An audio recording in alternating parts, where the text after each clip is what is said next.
Nah hari ini pangkalan ekonomi sebetulnya bang yang lebih dominan, maka ada investasi dan lain sebagainya yang lebih merajalela. Pengetahuan semakin jauh. Semua orang mengidam, terutama anak muda. Kita ngomong konteks anak muda ya. Anak muda kemudian mengidam-idamkan cita-cita tertingginya yang hanya menjadi kaya gitu kan. Iya. Bukan pintar kan. Bukan. Untuk apa pintar kalau nggak kaya kan. Betul. Nah gitu. Nah karena mau masuk ke pertarungan ekonomi ini banyak orang yang tidak punya modal, maka lari yang paling dekat jalur politik. Melalui politik lah mereka akan merebut keuntungan-keuntungan ekonomis. Betul. Pendidikan formal atau sekolah itu hanya memproduksi manusia berijazah, tidak memproduksi pengetahuan. Gitu. Sejatinya kan pengetahuan itu mampu menjawab problem-problem sosial. Mestinya yang lebih dekat gitu Pak. Nah, tapi kenapa ada begitu banyak manusia berijazah yang secara status misalnya profesor, doktor dan lain sebagainya, tapi tidak bisa menjawab problem sosial? Maksudnya perubahan-perubahannya tidak signifikan. Ya, jadi cita-cita membangun Lampung yang lebih berjaya, lebih berpengetahuan, lebih beradab lah mungkin ya bang ya, itu juga harus diimbangi dengan laku yang sama. Di Lampung menurutku belum terjadi itu.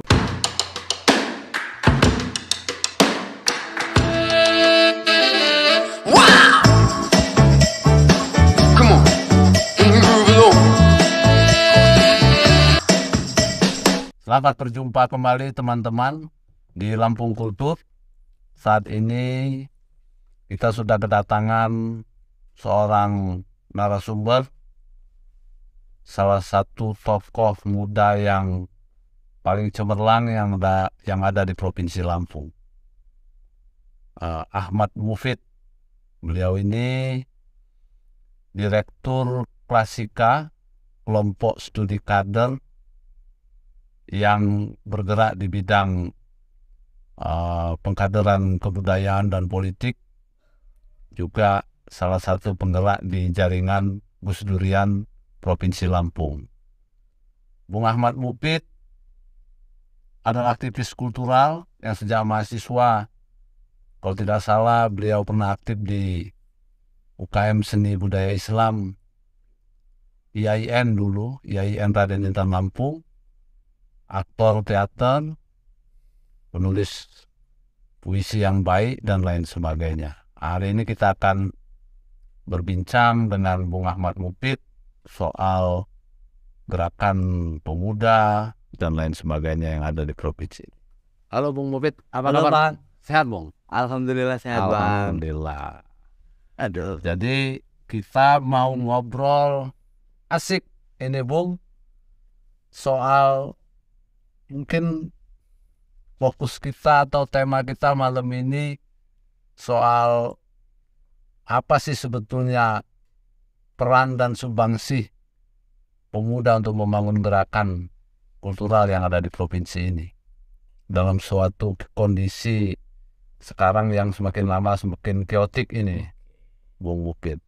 Tapi sebelumnya, belum kita ngobrol soal itu, kita mungkin Bung Mufid bisa menjelaskan dulu apa sih itu kelompok Klasika itu, Bung Mufid, dan apa aja program-program, kegiatan-kegiatan yang dilakukan oleh teman-teman Klasika yang aktif sekarang.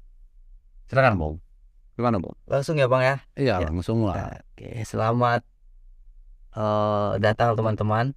Sampai jumpa, mau bilang selamat malam. Di sini malam sih memang tag-nya. Tapi kan siapa tahu ada yang nonton siang ya Bang ya? Siap, Oke. siap. Izin Bang Ari, ini sejujurnya juga agak grogi Bang, karena posisinya agak berbeda. Biasanya saya yang jadi moderator Abang dalam beberapa event-event dialog-dialog terkemuka di Provinsi Lampung ini kan Bang. Nah hari ini saya yang ditemenin oleh Abang untuk ngobrol. Ya seperti yang dibilang Bang Ari tadi, tapi ada beberapa hal yang mungkin perlu saya luruskan ya Bang ya. Yang pertama soal aktivitas di kampus yang dulu sempat ikut UKM Seni. Belum ada Bang karya puisinya Bang. Oh, belum. Jadi Nanti takutnya ada yang nagih puisi-puisi yang romantis, ini kan saya repot bang. Jadi tidak ada bang, belum. Tapi Nanti kalau ya dibikin aja kan, bisa dibikin ada nanti. nah nggak bisa bang, nanti pertanggung jawabannya susah bang. Oh gitu. Iya, Oke. kalau Dulu berteater berarti aktif di nari. enggak bang. Dulu waktu kuliah di UKM itu ikut UKM seni memang, ambil divisinya teater bang. Oke. Jadi ya sempat beberapa kali kan jumpa dengan Bang Ari, teman-teman Kober, teman-teman penggiat teater lain, ada teater satu dan lain-lain gitu bang ya, belajar teater. Itu salah satu bagian kisah hidup di waktu S1 bang.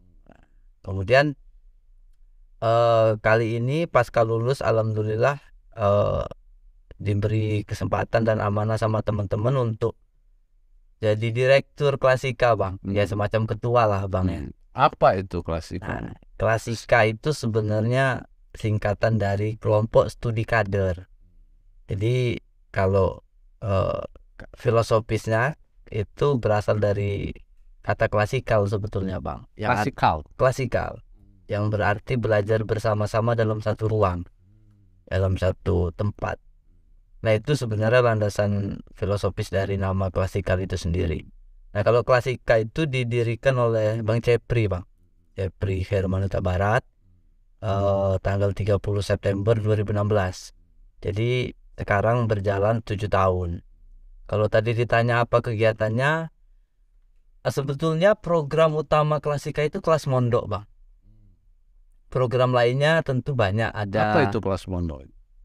Kelas mondok itu program belajar selama 40 hari tinggal dan menetap di Klasika. Jadi teman-teman penggiat literasi di Provinsi Lampung khususnya yang berminat dan memiliki visi yang sama untuk memajukan literasi di Provinsi Lampung ini, mereka kemudian ikut kelas mondok gitu bang. Jadi belajar di sana selama 40 hari, 40 malam tinggal di Klasika bersama-sama. Nah aktivitasnya tentu banyak, full sekali bang. Dari aku cerita teknisnya ya bang ya. Jadi teman-teman itu dimulai kegiatannya subuh, bangun subuh 4:30, kemudian sholat subuh berjamaah, kemudian habis sholat subuh ada zikir bang, zikir Al-Fatihah 100 kali setiap hari. Kemudian pasca zikir ada olah tubuh, olahraga. Kemudian habis itu teman-teman memasak bersama. Habis memasak mulai jam 9 sampai jam 11:30 itu membaca buku. Kemudian break, soma zuhur sampai jam 1 sampai jam 4 dilanjutkan lagi membaca dan beri review, catatan gitu atas apa yang dibaca, hasil bacaan. Ya. Kemudian sore olah tubuh lagi, memasak, dan malam itu ada vipassana, ada meditasi sebelum diskusi. Nah sebelum diskusi juga biasanya bersolawat dan asmaul husna bang. Nah pasca itu baru jam 8 sampai jam 11, paling cepat jam 11 itu bang, itu diskusi. Nah sebenarnya salah satu substansi yang ingin dicapai dari program kelas mondok itu kan kita coba mengoptimalkan 3 center dalam diri manusia yang kalau dalam konteks pendidikan formal mungkin ada kognitif, afektif, dan psikomotorik ya bang ya. Nah 3 ini kan kalau di pendidikan formal itu lebih pada aspek kognitif ya bang yang ditekankan. Nah kognitif juga dia direduksi hanya pada proses ingatan, tidak ada proses analisa, tidak ada proses, jadi hanya berhenti pada proses kenangan. Jadi kita sejak kecil mungkin ya bang ya, sama-sama mungkin mengalami lebih banyak dipaksa untuk menghafal rumus-rumus. Jadi pasca dari menghafal rumus itu tidak ada proses eksplorasi dan lain sebagainya yang itu sangat minim di pendidikan formal. Nah di kelas mondok kita coba itu hidupkan. Jadi salah satu metodenya kan menggunakan metode dialog. Nah dialog ini kan yang menurut kami menjadi stimulus untuk daya pikir, terus daya eksplorasi itu bisa hidup dan berkembang gitu. Pada satu titik daya kritis teman-teman pemuda ini juga bisa aktif kembali gitu bang. Karena ya kami melihat pendidikan formal pada satu titik berhenti pada pengetahuan teknis gitu, yang itu mungkin pada satu titik di kemudian hari hanya cukup untuk menyelesaikan problem personal, Ya. tidak pada problem bangsa ataupun yang paling dekat problem sosial masyarakat di sekitarnya. Tapi Gitu. oke. Nah, nanti kita akan dalami lagi tuh soal kelas Mondo. Tadi jadi kegiatan atau program kelas Mondo itu adalah kegiatan utama di Klasika. Betul. Oke. Nah, kegiatan lain apa tuh misalnya yang sudah pernah dilakukan Ya. atau ada? Kalau kelas Mondo ini kan berarti reguler ya, Betul. rutin ya. Rutin. Kalau yang lain apa misalnya yang sudah pernah dilakukan? Kalau di setiap puasa biasanya kita gelar kuliah Ramadan, Bang. Jadi kita juga mencoba memberi ruang alternatif ketika Ramadan itu kan, mohon maaf mungkin biasanya kajian-kajiannya lebih pada konteks keagamaan yang apa ya, teknis ya Bang, ritual-ritual. Nah kita coba memberi ruang alternatif kepada anak muda di kuliah Ramadan itu, bagaimana kemudian merayakan Ramadan itu dengan kajian-kajian yang mungkin berbeda ya, baik itu misalnya mengkaji fikih secara sosial, terus bahkan kebudayaan juga pernah kita bincang di kuliah Ramadan. Oke, itu yang Kemudian, kedua. ya, agenda lain tuh ada dialog klasika, Bang. Nah, dialog klasika ini tagline utamanya itu kan memang membincang isu-isu yang kontemporer, yang baru gitu, Bang. Itu terbuka, dialog terbuka. Terbuka, semuanya eventnya terbuka untuk umum. Tapi kalau untuk kelas mondok dia terbatas orang, Bang. Kalau yang lain dia terbuka dan sekaligus tidak terbatas oleh orang atau jumlah peserta. Nah, kemudian selain itu sebelum pandemi kita sempat aktif itu bincang sore, Bang. Nah, bincang sore ini apa itu bincang program semacam pertemuan per 2 minggu sekali, diskusi itu yang internal atau eksternal? Eksternal sebetulnya, tetapi itu kami gagas sebagai ruang untuk penggiat. Kami menyebutnya anggota Klasika ini penggeraknya penggiat ya Bang ya. Penggiat Klasika untuk mengeksplor dirinya. Jadi memang kan ruang eksplorasinya juga tetap perlu diperhatikan. Jadi apa yang dieksplor apa gagasannya biasanya Bang. Jadi kan sebelum bincang sore kita 1 minggu menentukan tema, kemudian siapa yang mau menjadi narasumber atau pemantik diskusi biasanya kita tentukan, kemudian itu rata-rata dari teman-teman penggiat Klasika pemantiknya, walaupun pada beberapa momen juga mengundang teman-teman dari pihak luar untuk peningkatan kapasitas penggiat Klasika juga.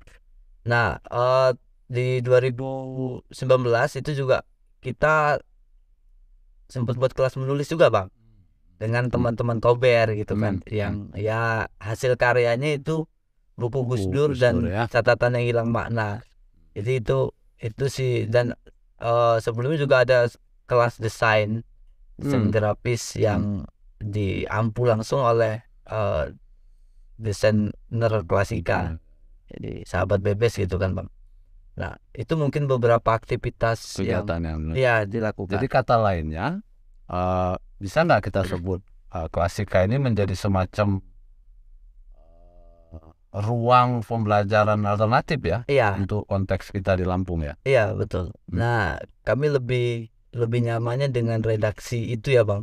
Kalau tadi Abang bilangnya untuk pengkaderan politik, nanti dikira partai politik kita Bang. Iya.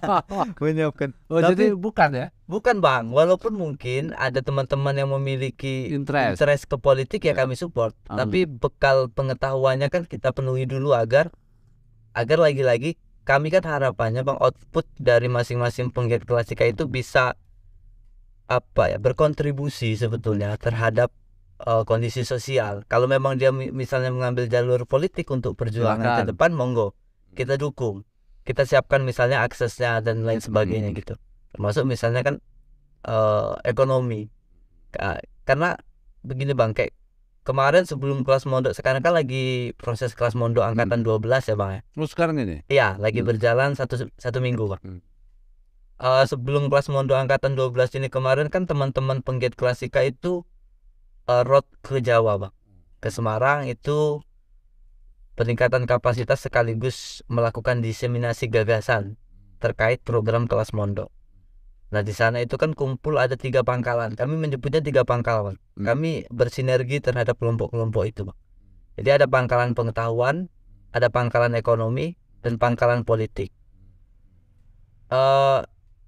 kami menemukan satu fakta menarik. Jadi Bentar, itu ini khusus anak-anak muda ini ya? anak muda bang, mayoritas anak muda. Ya artinya kan bukan waktu acara di mana? Semarang.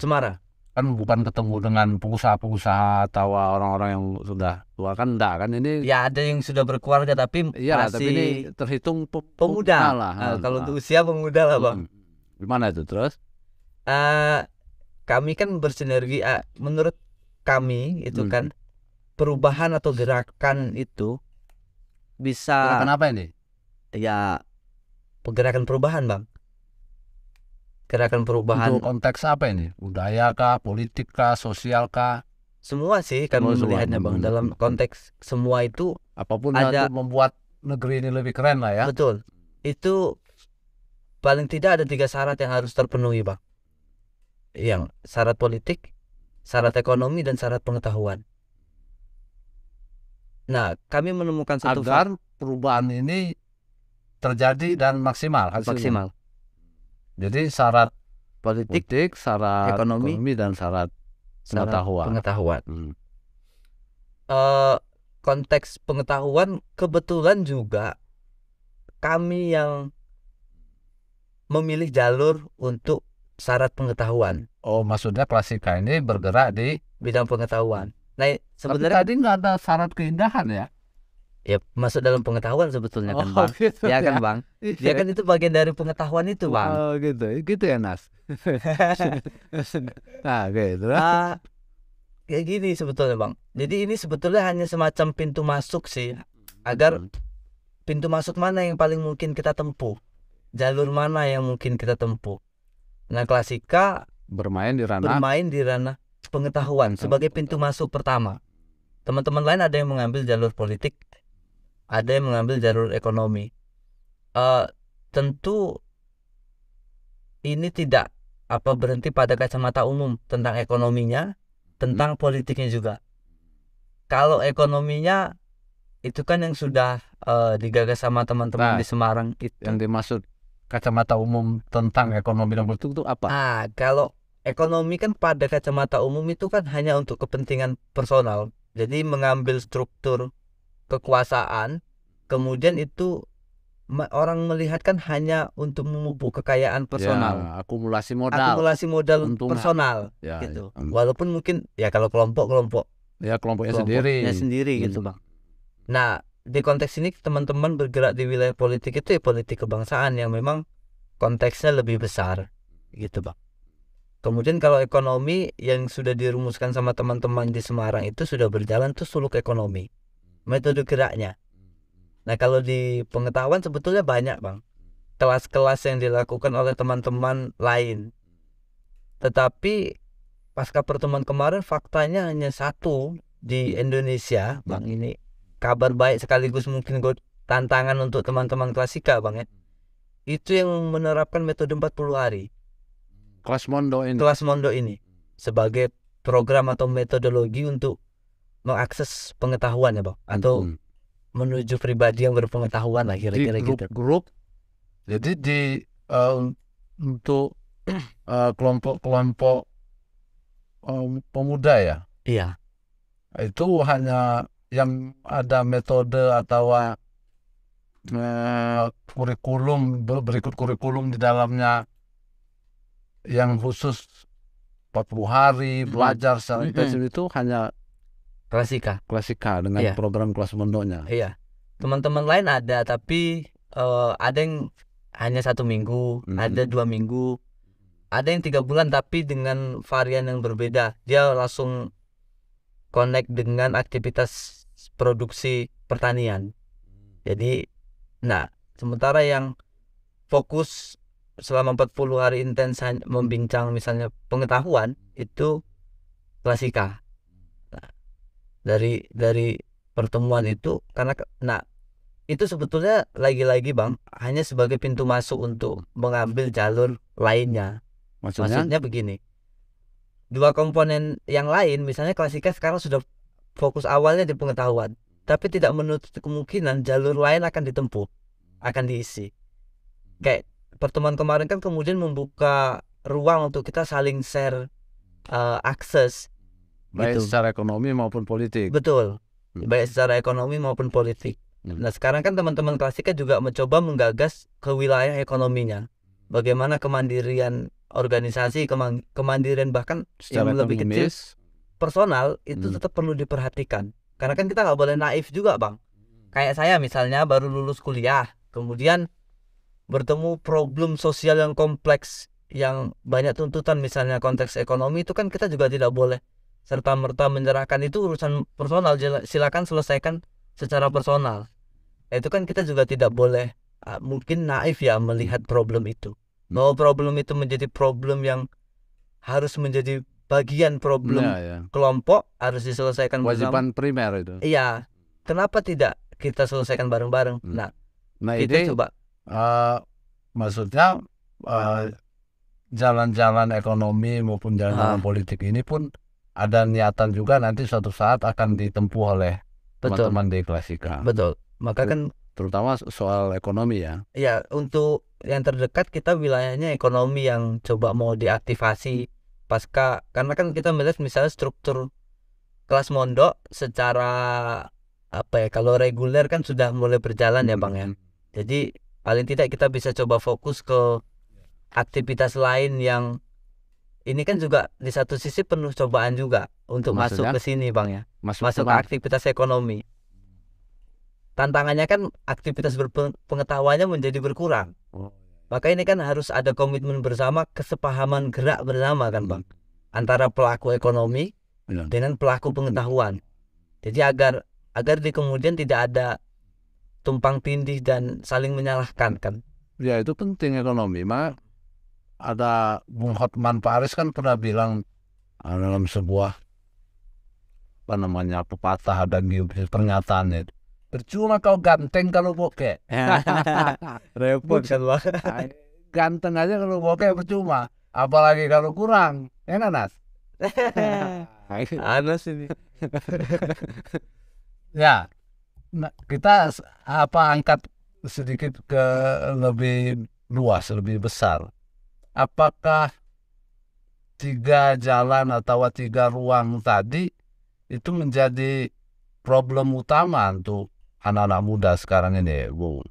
Apa jalan ruang pengetahuan, ekonomi dan politik? Terutama apakah kemudian hanya melalui 3 jalan itu kita bisa membuat perubahan yang baik nih, baik untuk Lampung maupun untuk Indonesia menurut?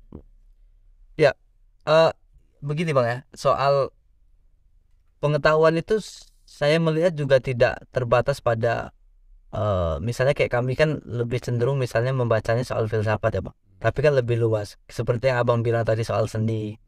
Jadi jalur pengetahuan pada satu titik kan banyak, ada logika, etika dan estetika lah mungkin yang sering kita pahami. Tapi kan bagaimana itu bisa sampai ke ranah emansipatoris, bagaimana bisa berpengetahuan itu kemudian peduli terhadap realitas sosial, punya aksi yang praktikal, iya, untuk membawa perubahan. Betul. Secara konkret ya. Maksud saya not only pengetahuan teoritik yang berhenti di kepala masing-masing pelaku kan. Ya. Nah, kebudayaan saya rasa juga bisa masuk ke wilayah konteks ruang pengetahuan tadi bang. Kemudian apakah pertanyaan abang tadi itu menjadi problem utama? Ya. Saya lihat kayak kita deh di Lampung deh. Iya bang. Jadi begini. Atau begini pertanyaannya, kenapa Klasika misalnya untuk konteks Klasika sedari awal sudah meniatkan diri untuk menjadi semacam ruang pembelajaran alternatif. Betul. Di provinsi ini. Bahkan ternyata untuk program Kelas Mondok itu kan bisa dikatakan menjadi semacam pioner atau kegiatan andalan yang bahkan belum ada di provinsi lain untuk kalangan muda, khususnya kalian ya yang punya latar belakang Ahlus Sunnah wal Jamaah ini ya kan? Kenapa itu melihatkan itu? Ya mungkin kalau sudah ada, tapi kalau hari ini yang masih konsisten minim. Oke. Nah, maksudku yang Klasika tadi, kenapa diniatkan menjadi ruang pembelajaran alternatif? Apakah memang sekolah, kampus, sekian banyak kafe belum memenuhi belum memenuhi apa, Bung, eh, kebutuhan pengetahuan Iya, anak-anak muda.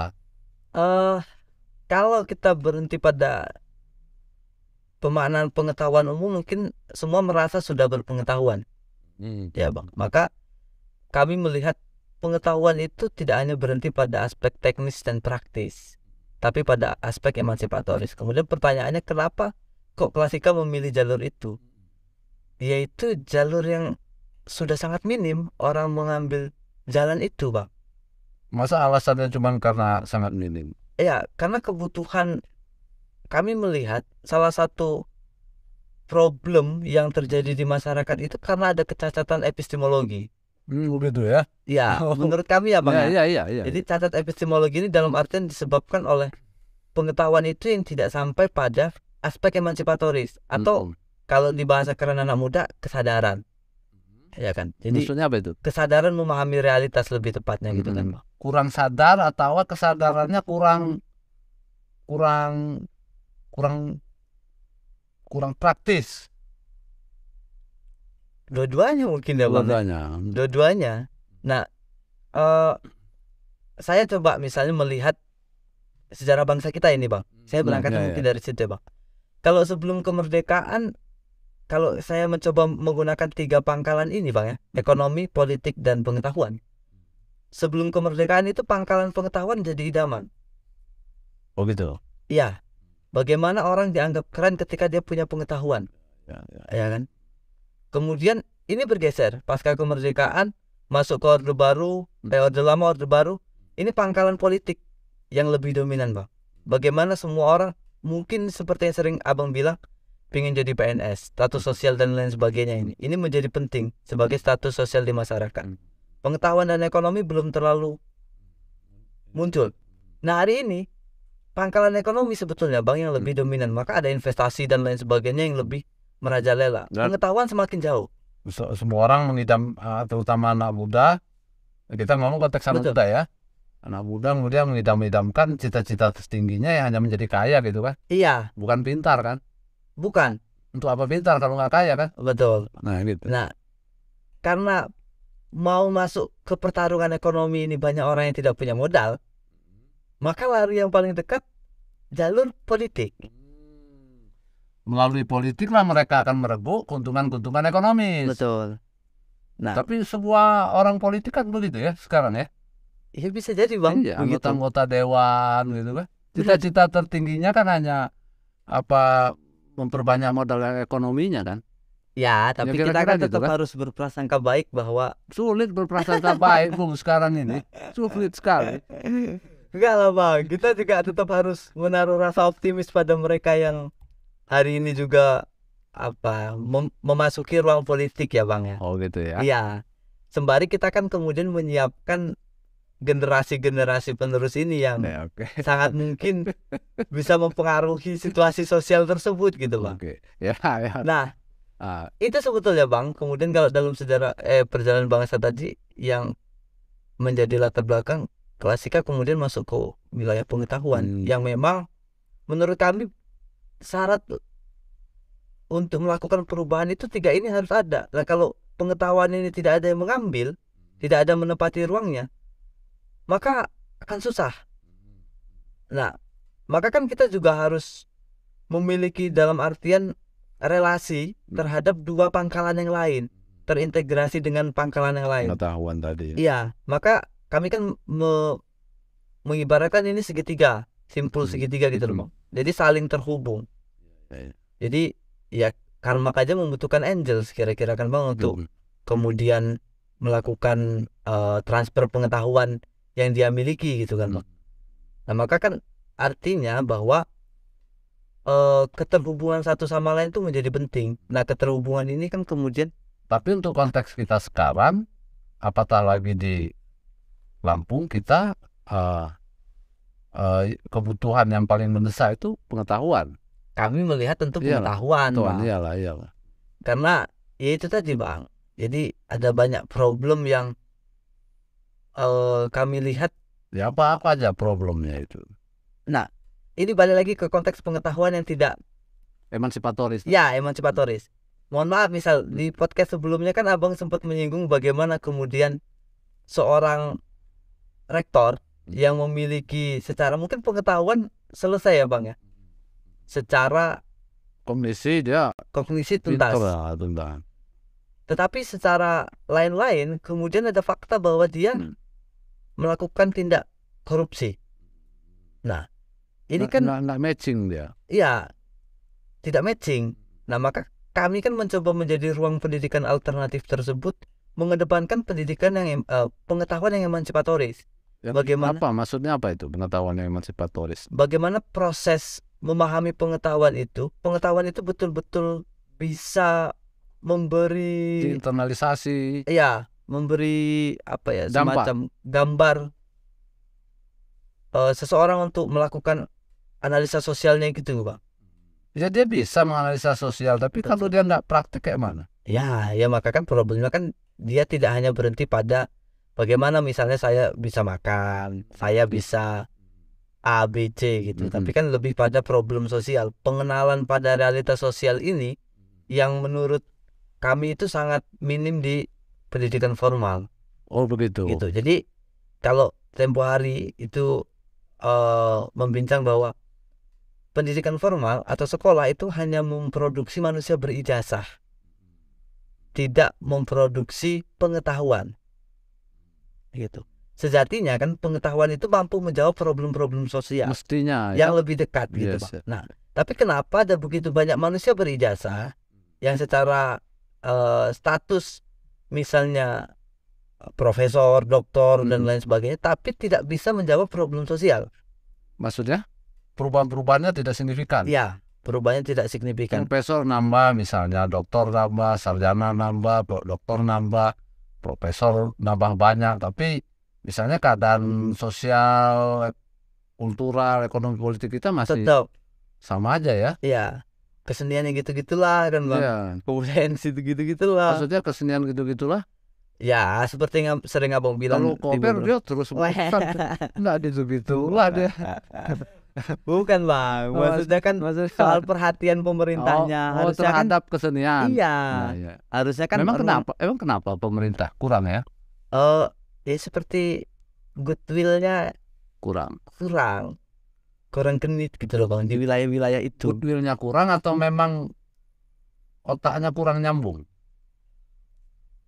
Ya bisa jadi juga bang, otaknya kurang nyambung.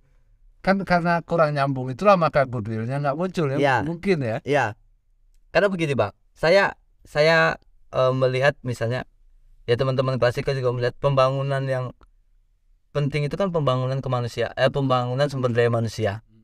Nah, harusnya dengan semakin banyak orang berpengetahuan, itu semakin banyak yang memiliki orientasi untuk membangun sumber daya manusia. Tetapi di masyarakat kita saya tidak melihat begitu signifikan wilayah itu. Jadi lebih, bahkan contoh konkretnya kan kalau setiap pemerintahan lebih banyak pembangunan fisik. Iya. Itu kan itu penting.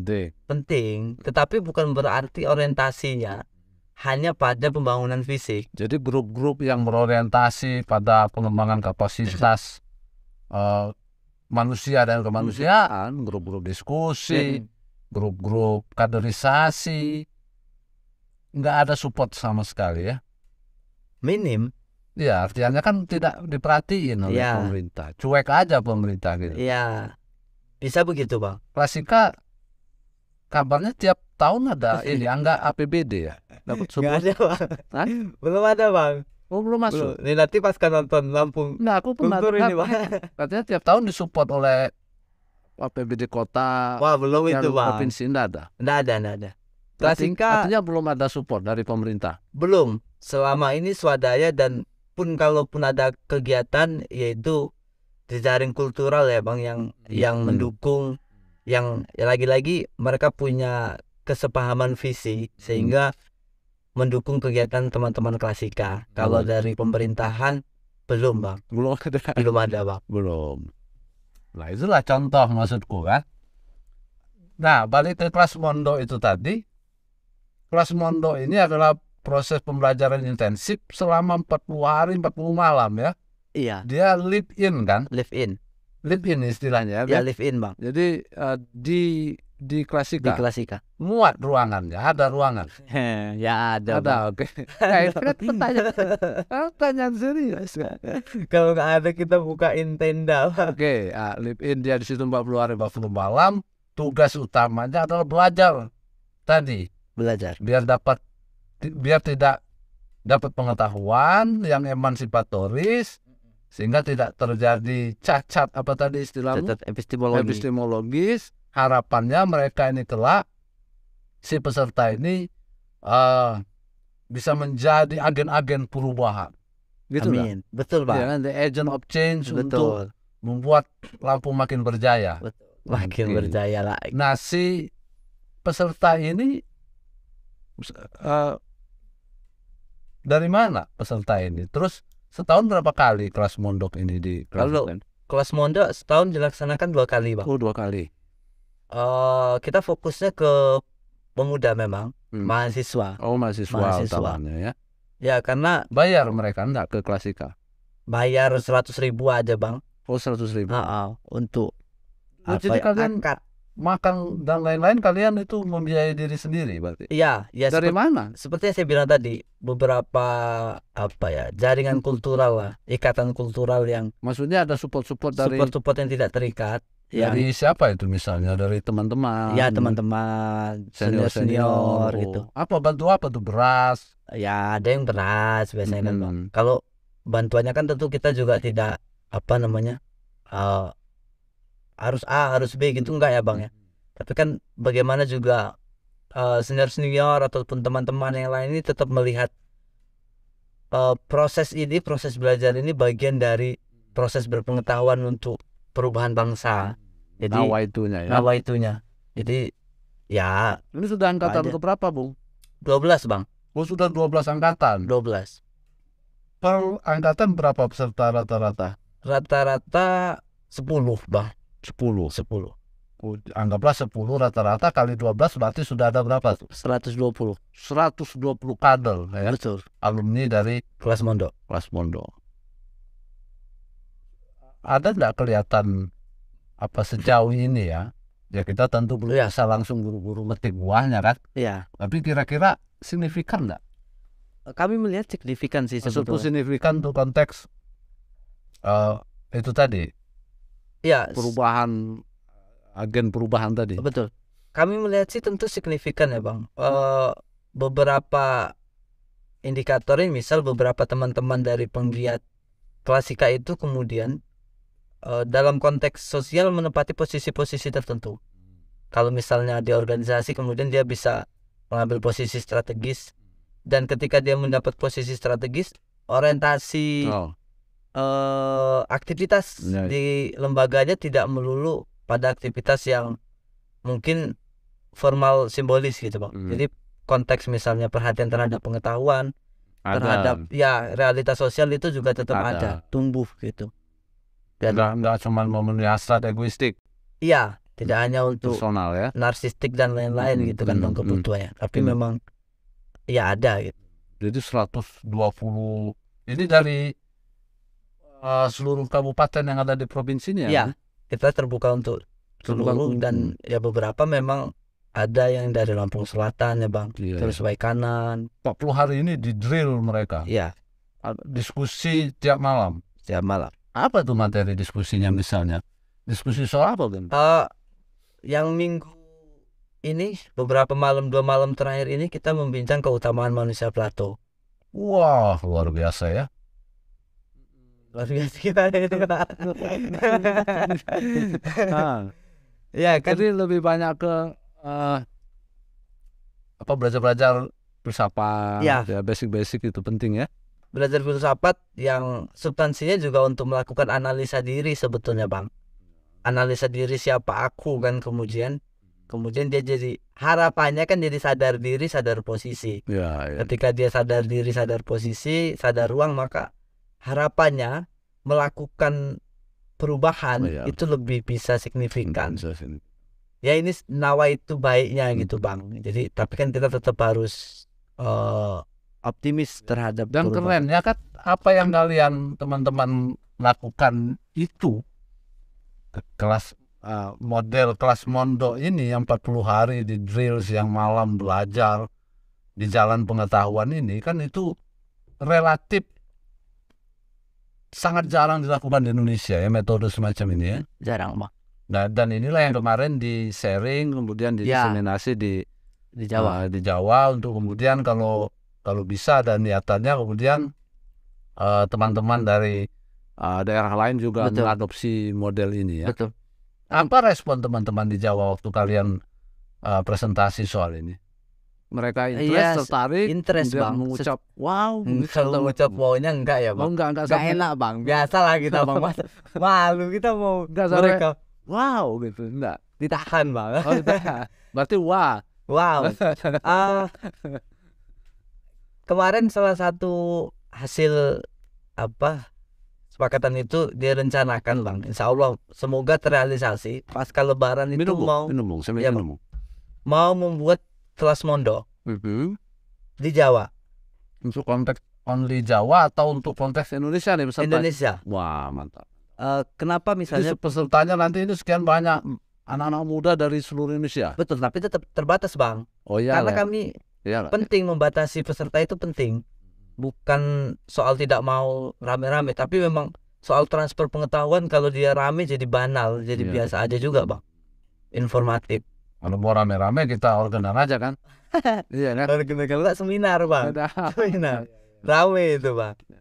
Nah rencananya begitu. Pasca Lebaran insya Allah mau gelar kelas mondok di sana. Metodenya mengadopsi ini? Metodenya mengadopsi kelas mondok. Paling hanya ada semacam kolaborasi materi ya bang. Menyesuaikan juga. Ya materi. Tapi soal penjadwalan, kemudian apa saja yang dilakukan itu mengadopsi model yang sudah ada di Klasika ya, kelas mondok ini. Model kelas mondok itu yang mau coba keren itu ya. Ya, kenapa pilihannya Jawa? Ya mungkin ini sih bang, atau ini juga mungkin problem ya, orang-orang kalau menyeberang ke Sumatera itu jadi gimana kan, kesannya jauh, walaupun di Jawa misalnya sejauh apapun tetap dekat. Kesan dekatnya, iya. Memang ada semacam persepsi akan waktu yang berbeda di Jawa dengan di Sumatera. Rasanya ya bang. Ini tebak-tebakan aja sih bang. Rasa akan waktunya agak gimana gitu loh bang. Ini bisa menjadi sangat filosofis teman-teman sekalian. Rasa ya guyon. Iya. Oh jadi nanti seperti itu. Kapan nanti itu? Rencananya habis Lebaran bang. Habis Lebaran. Jadi dari Klasika. Panitianya adalah? Panitia inti dari Klasika. Jadi kami mengirimkan tim inti. Lokusnya di Jawa? Di Jawa. Di mana Jawa ini? Semarang bang. Di Jawa Tengah. Jadi kita pelaksanaan di Jawa Tengah. Kemudian beberapa jaringan yang terintegrasi dengan kita, misalnya di Sulawesi, di Kalimantan, di Jawa Barat, Jawa Timur, itu kemarin siap mengirimkan utusan. Sebetulnya untuk kelas ini kemarin dari Lamongan dan Jawa Tengah berniat untuk mengirim bang, sudah konfirmasi. Yang sekarang sedang tetapi mungkin karena range waktu persiapan yang agak dekat, beberapa calon yang dikirim ini kebetulan juga berbenturan dan sedang ada aktivitas yang tidak bisa ditinggalkan, maka belum jadi teman-teman dari. Kemudian soal persepsi waktu yang berbeda tadi kan mempengaruhi mereka juga lah. Iya, jauh dari rumah kan bang. Jauh dari rumah. Nah, kok nggak bikin proposal aja bung, minta support dari pemerintah lah, kan penting. Acara itu kan penting kan begitu ini. Penting bang. Kok sudah pernah bikin proposal ke kalau kelas mondok belum ya bang? Wali kota atau ke dinas pendidikan? Iya. Kenapa nggak bikin? Nggak, ini pertanyaan serius. Betul bang. Kalau beberapa waktu lalu kan kita memang menghindari itu. Maksudnya menghindari untuk konteks kelas mondok ya bang. Karena ini memungkinkan ada semacam intervensi aktivitas negatif. Betul. Ini negatif thinking. Katanya harus optimis tadi. Bukan bang, maksud saya begini. Untuk membangun karena kelas Mondo ini kan betul-betul menjadi dasar sebetulnya gerakan klasika masuk wilayah kultural. Itu yang membedakan klasika dengan gerakan literasi lain. Maksudku begini Bang, kalau aktivitas dialog, diskusi dan lain sebagainya itu, saya rasa itu bisa banyak kita jumpai. Ya. Tetapi kelas dengan 40 hari belajar menetap intensi tubuh, pikiran, perasaan ini dikuras habis, itu tidak ada Bang Tempat lain ya. di tempat lain. Maka eh, perlu juga menurutku ini kan, kalau pemerintah kan mungkin tidak sampai tanda kutip melihat itu sebagai substansi proses 40 hari itu, ya kan Bang. Maka mungkin mereka lebih tertarik pada aktivitas-aktivitas yang 2 sampai 3 hari, cukup. yang seminggu cukup. Nah, Begitu Bang. justru karena sangat langka dan penting itulah maka proposal harus dibuat, Bung. Maksudku kan itu. Iya, ya nanti itu jadi masukan teman-teman klasikal lah Bang, untuk menyusun proposal kalaupun memang diperlukan ya Bang ya. Iya. Enggak, Tapi itu penting betul yang dibilang ya Abang kan tadi. masukku kan, nah itu kan juga jadi contoh bagaimana lu pemerintah itu kan panitia kita sih. Saya Iya. nggak mau menyebut pemerintah itu pelayan rakyat. Betul. Itu kan agung banget itu kata pelayan itu loh, Bung. Ya kan? Pelayan rakyat. Enggak, aku menyebutnya panitia aja sebenarnya. Iya. Artinya kan uang itu kan adalah uang kepanitiaan. Artinya kan bukan kita meminta sama mereka. Iya. Justru memang harus dilakukan itu untuk mengetuk. Ini kan soal apa tadi itu, peran serta juga mereka. Betul. Artinya mereka harus tahu bahwa gerakan ini ada, kamu harus care dong dengan gerakan ini. Betul. Maksudku mereka harus tahu persoalan apakah mereka memberi atau tidak, itu lain soal. Betul. Gitu loh. Tapi kita harus mengabarkan juga keberadaan kita kan. Kita ketuk mereka, kita minta, dan kalau bisa memang harus kasih dong. Gitu nggak Bu? Iya. Jangan Bu. Itu menarik juga sih Bang. Jadi memang paling tidak kan upaya kita itu juga harus dilakukan untuk mengetuk partisipasi pemerintah. Gitu kan Bang. Ya itu mungkin nanti bisa jadi masukan untuk teman-teman. Kalau kelas Mondo memang sejauh ini belum. Belum. Kalau aktivitas lain beberapa kali memang kita mencoba ya Bang, seperti kata Abang, niatnya mengajak partisipasi. Bagaimana pemerintah juga peduli terhadap gerakan kultural yang lain gitu kan. Nah itu kan juga sudah kita lakukan. Tapi ya memang sampai sejauh ini belum banyak lah aktivitas yang terlihat ada tanda-tanda baiknya, belum lah Bang. Kira-kira gitu lah Bang. Oke. Sekarang masuk kita ke apa namanya ya, untuk konteks Lampung Bung Mufid, apa namanya, bagaimana ini kita melihat perkembangan? Kalau menurut saya pribadi kan partisipasi pemuda, mahasiswa atau anak-anak muda ya, mau dia dokter juga kalau dia masih anggaplah 45 tahun ke bawah, 40 tahun ke bawah kan kita sebut anak muda. Bagaimana partisipasinya sejauh ini untuk membawa perubahan di provinsi ini? Produksi pengetahuan untuk konteks Lampung sedikit sekali, bahkan tidak ada. Ruang-ruang diskusi tidak ada ini. Refleksi ya sangat sedikit sekali, hanya ada di tempat kalian, mungkin di Unila dan lain-lain. Bagaimana Bu melihat perkembangan ini Bu? Apa respon? Begini Bang ya, ini sebetulnya sederhana sekaligus sulit problemnya ya Bang ya, dalam konteks masyarakat atau pemuda hari ini. Kami juga percaya bahwa sementara KP-KP makin penuh Bang. Betul. Ruang-ruang diskusi tidak ada, makin tipis, kan aneh itu. Betul. Kami juga percaya bahwa konstruk sosial itu berpengaruh penting terhadap konstruk personal. Kami melihat misalnya seperti perkembangan teknologi hari ini, perkembangan dunia modern hari ini, yang mau tidak mau, suka tidak suka itu juga berpengaruh terhadap konstruk pemuda ya Bang ya, dalam satu titik.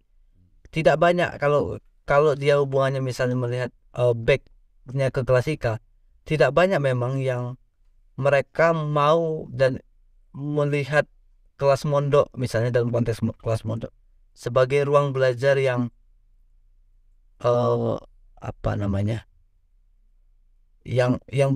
memiliki orientasi terhadap perubahan sosial, realitas sosial. Tetapi kalau dalam konteks agenda yang lain, misalnya diskusi publik yang lebih terbuka, itu memang atensi ya Bang ya. Atensinya itu lebih tinggi. Artinya apa? Memang Maksudnya pesertanya lebih banyak. Oh gitu. Iya. Artinya memang ini hubungannya dengan pasar, dan kerja keras ini juga membutuhkan usaha yang lebih ya Bang ya, untuk mengkabarkan bahwa pengetahuan ataupun produksi pengetahuan itu jadi bagian penting. Agak sulit dia Bang kalau kita tidak memakai kalau kami kan dua pendekatan Bang. Pendekatan dalam dan pendekatan luar. Maksudnya pendekatan dalam ini melalui kelas mondok, yang kemudian diharapkan masing-masing peserta alumni kelas mondok ini bisa mengintervensi lingkungan. Kemudian pendekatan luar, bagaimana kemudian Klasika menciptakan ruang-ruang dialog yang terbuka untuk umum. Jadi wacana pengetahuan, literasi itu tetap bisa disambut oleh banyak orang. Di satu sisi yang menjadi nggak menarik di Lampung ini Bang, jadi sesama penggiat literasi itu saling lirik yang mungkin kalau bisa dikatakan tidak baik gitu loh Bang. Jadi Maksudnya lebih pada kepentingan kelompoknya masing-masing, ingin unggul sebagai kelompok. Jadi ego kelompoknya lebih muncul. Oh gitu. Nah ini kan jadi nggak diarahkan orientasinya untuk untuk yang lebih besar ya? Nah maka itu yang menurutku juga teman-teman Klasika terjadi itu di Lampung. Saya rasa terjadi sangat itu Bang. Karena beberapa fakta, misalnya harusnya di masing-masing ruang dialog itu, kalau memang kita memiliki kesepahaman bersama memajukan literasi ya Bang, di Provinsi Lampung, itu sangat mungkin untuk saling guyup. Ya, saling meramaikan. Ya. Nah, tetapi ini tidak terjadi. Jadi seakan-akan produksi pengetahuan di sana hanya untuk kelompok sana. Oh gitu. Produksi pengetahuan di sini hanya untuk kelompok sini. Nah ini kan menurutku yang harus sama-sama diinsafi sebagai sesama penggiat literasi itu sendiri. Jadi cita-cita membangun Lampung yang lebih berjaya, lebih berpengetahuan, lebih beradab lah mungkin ya Bang ya, itu juga harus diimbangi dengan laku yang sama. Di Lampung menurutku belum terjadi itu. Jadi masih egosentrik juga ya? Egosentrik saya melihat Bang. Kenapa itu ya? Kenapa itu?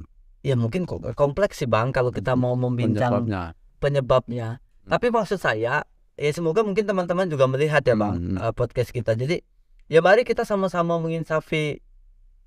Menurutku itu kecerobohan pertama kita semua. Oh gitu. Dalam konteks membangun peradaban. Karena mau tidak mau lingkar pengaruh kita harus semakin luas kan Bang? Iya dong.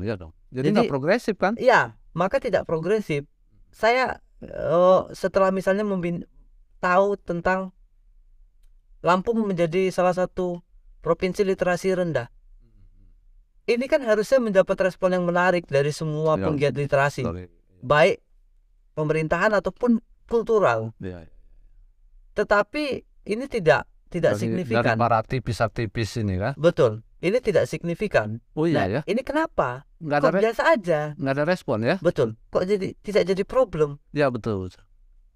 Nah ini menurutku yang harus sama-sama diinsafi, bahwa niat baik untuk memajukan Lampung juga harus diimbangi dengan sikap baik masing-masing kelompok, masing-masing individu dalam hal itu. Tentu kepentingan dan pintu masuknya masing-masing ya Bang. Iya. Diskusi misalnya di dua tujuan. Kita bisa melihat fakta, misalnya intervensinya atau lingkar pengaruhnya masih teman-teman itu saja gitu. Di Klasika misal, ya itu saja juga. Ini kelompok lain pun begitu yang saya lihat. Nah ini kan harusnya kita bisa guyup. Nah itu yang pada beberapa kesempatan pernah aku bilang kan, berarti hal yang sama juga terjadi. Belum ada semacam imajinasi bersama ya. Betul. Belum ada imajinasi kolektif tentang bagaimana membawa Lampung ini menjadi lebih keren ya. Ya.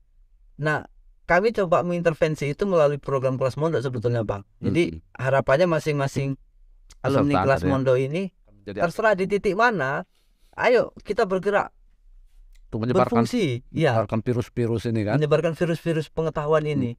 Karena kami menyadari betul masing-masing tempat ini punya pintunya masing-masing gitu loh Bang. Nah, ini agak susah memang menembusnya kan. Ya. Maka apa yang paling mungkin dilakukan, melakukan kaderisasi sebanyak mungkin dan terus menerus. Oh iya. Itu substansi juga. Kenapa juga? Ya memang melelahkan kan Bang. Program kelas mondok ini melelahkan baik peserta ataupun panitia. Tapi kan kita tidak boleh berhenti. Kita menyadari bahwa kondisi sosialnya chaotic. Iya. Nah, kalau kita mengharap dari kelompok lain untuk langsung care, itu agak susah. Maka dan itu pun di UKM mahasiswa pun terjadi ya.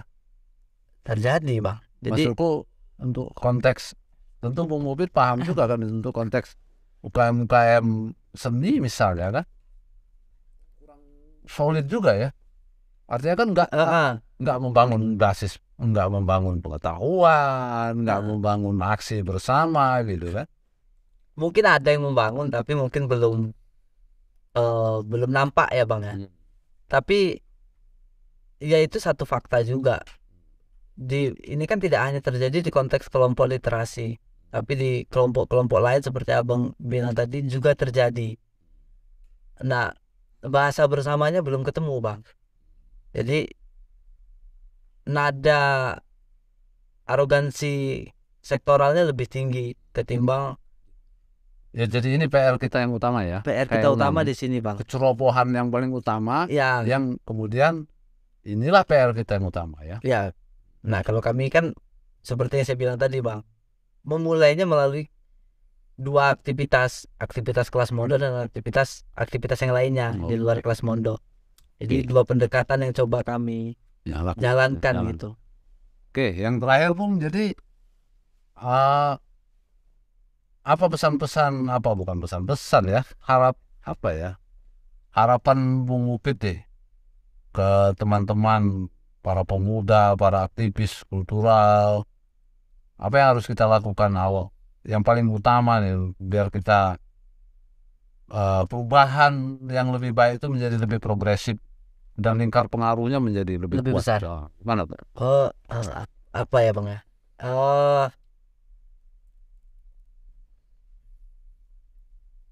Saya kalau semacam pesan-pesan bingung juga sebetulnya Bang. Maksudnya bingung itu kalau nggak pesan berarti nasihat terlalu banyak dan mungkin nanti kesannya jadi sangat tinggi kan Bang ya. Ajakan lah mungkin lebih tepatnya. Nah, kalau ajakan mungkin teman-teman semua juga, saya dan teman-teman Klasika, kita harus kembali melihat diri kita. Ini penting, melihat diri kita yang baik dan betul. Maksudnya baik dan betul itu kita tidak lagi pada satu titik hanya aku personal, aku kelompok yang lebih besar. Pada satu titik mungkin kalau di konteks pengetahuan, aku pengetahuan itu sendiri secara kolektif. Aku kebudayaan, mungkin aku kelompok kebudayaan itu. Yang ini, kalau pandangan ini, imaji ini, kalau kata Abang itu bisa sampai di masing-masing kita, saya rasa upaya untuk memajukan Lampung, memajukan dari sektor pendidikannya, kebudayaannya akan lebih mudah. Yang jadi problem itu kan analisa diri itu hanya berhenti pada aku personal, yang itu juga tidak berefek apa-apa, dalam tanda kutip hanya pada problem teknis personal. Sementara aku kelompok ini kan, aku kelompok saya tidak ingin membatasi aku Klasika, tapi aku lebih pada apa visi yang ingin saya perjuangkan. Misalnya di konteks pengetahuan, ya aku pengetahuan itu sendiri yang lebih besar. Nah, ini yang saya rasa ayo teman-teman semua itu coba dilihat, kita sebetulnya punya bahasa bersama untuk kebaikan, kemajuan dan hal-hal baik untuk Provinsi Lampung. Sehingga kelak jangan lama-lama kan kelaknya ini. Betul. Lampung menjadi semakin berjaya. Iya, semakin berjaya gitu kan. Oke. Itu mungkin Bang. Siap. Thank you, Bung Siap Mufid. Bang. Thank you ya. Siap Bang. Mantap obrolannya. Sekian teman-teman, obrolan kita, diskusi kita dengan Bung Ahmad Mufid, Dr. Andes. Amin Bang. Salah satu pemikir terbaik yang ada di provinsi ini. Terima kasih.